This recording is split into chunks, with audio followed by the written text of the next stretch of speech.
So yun guys, update tayo sa mga ibon natin. Nakakalas na yung mga ano natin, mga kak.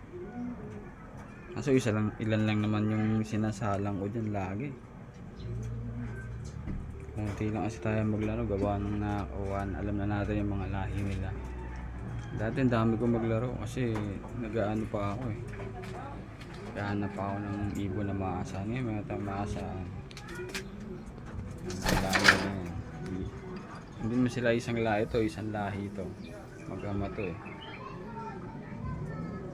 Siya. Ito ibang lahi rin yung mga yan. Pero ano,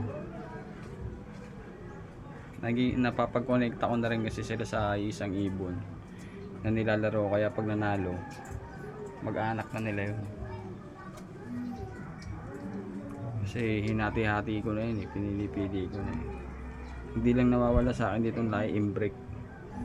Maganda pang impis yung imbrek. Basta ano nyo lang, tsagain nyo lang. Kasi hindi lahat ng basta yung imbrek na galing sa ano, original imbrek na galing sa winner, hindi yung basta imbrek lang sinabi.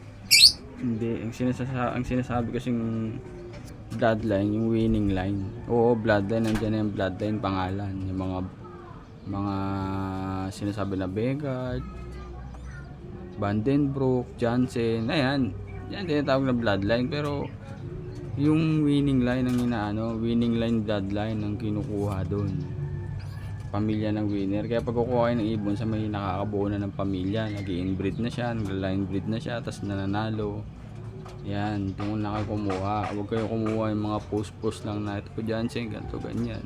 Kahit sabi mo may result yun, titignan mo pa rin yung history nun, kung gumagana ba yun sa iba't ibang side, sa ano, pinsan, sa tito, sa tatay, sa lolo. Doon yung titignan yung history, hindi yung basta bloodline lang na ano, ganto ganyan. Basta yung nakakabuo na ng pamilya ng winner, mga producer na talaga. Basta nagpakawala tayo ng mga ano, napabayaan lang natin kasi isang araw lang naman kumakain itong mga to eh.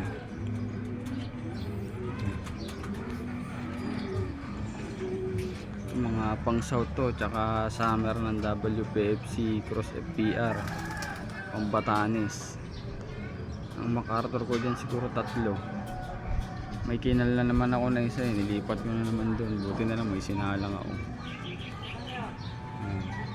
Paronda lang natin. Diba wala dito, doon na naman yung siguro sa kabila. Wala rin doon. Ay, ito lang pala, nagsipasok ng iba. Ayan, ilan yung pang north ko dyan? Sa 2, 3, 4 na yung pumasok. 5. 2 wala pa. Nililipad akong inbreed eh. Ay, hindi yan. Wala pa yung inbreed. Wala, mga disgrasya pa. Yun, lumilipad. 3 pa nasa labas. Mga bagong YB to. May bulutong pa yung isa oh. Anak naman yan ng ano, line breed. Anak ng magtito. Kasi yung kapatid ng winner ko, ang inasawa yung pamangkin. Dito yung magulang yan. Ayun yung magulang yan, yung may bulutong. Ayan, yung dalawang yan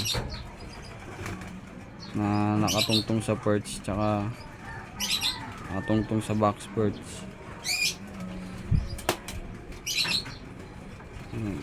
Ito palipad lang sa atin to na tropa, atin din to eh, pero na ano eh, ginip birth nyo sa kanya to eh, kay Buboy, kay Edison Sevillano. Lilipad ko ulit ng north. Sa APR ko na lang nililipad lahat yan, gawa nung iwan na sa ano, iwan na sa training.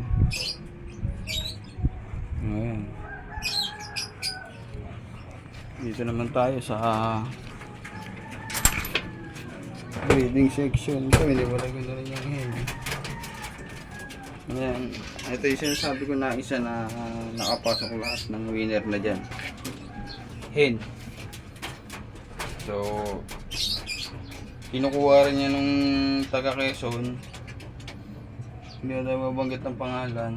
Tinatawaran pa. Kaso, hirap ibigay yung presyo kapag tinatawaran palagi eh. Kasi gawa ko na yan eh. Ito, dito nagmula yung mga winner.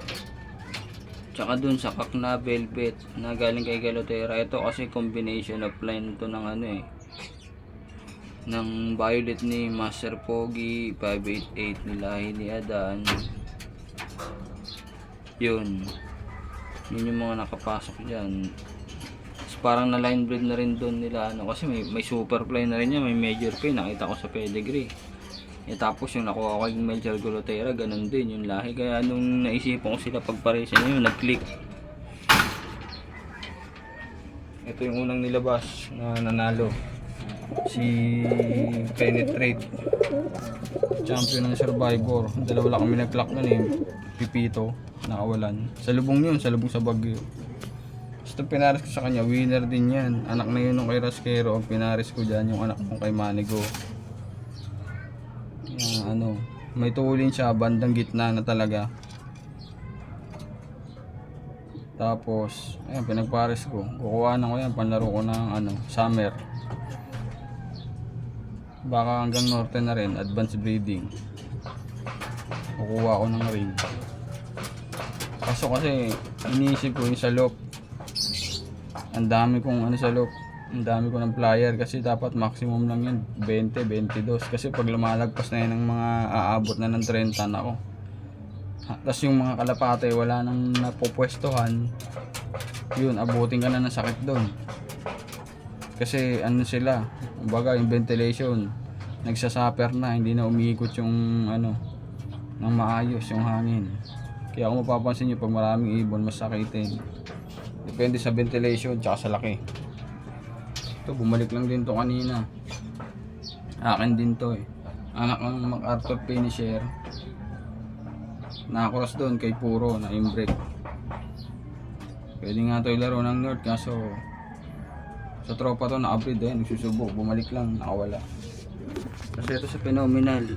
Kinuros ko sa kanya yung inbreak. Pero hindi niya yan. Hindi anak nila yan.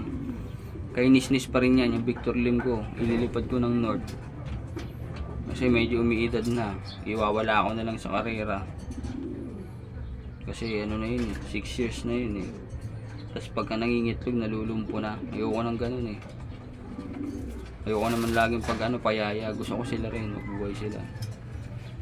Ayan, ito dito ko sinaksak yung sinuksok yung MacArthur na habol na naman to, baka hindi ko na nga mailipad to, ilipad ito sa na ayun MacArthur, sobrang late na yan.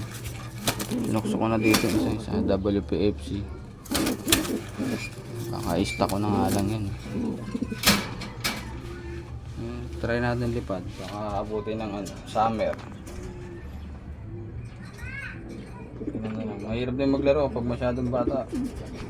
So yun lang, update sa natin. Ngayon lang ulit ako nag-upload. Bubuhayin ulit natin yung YouTube channel. Araw-arawin natin. Bye!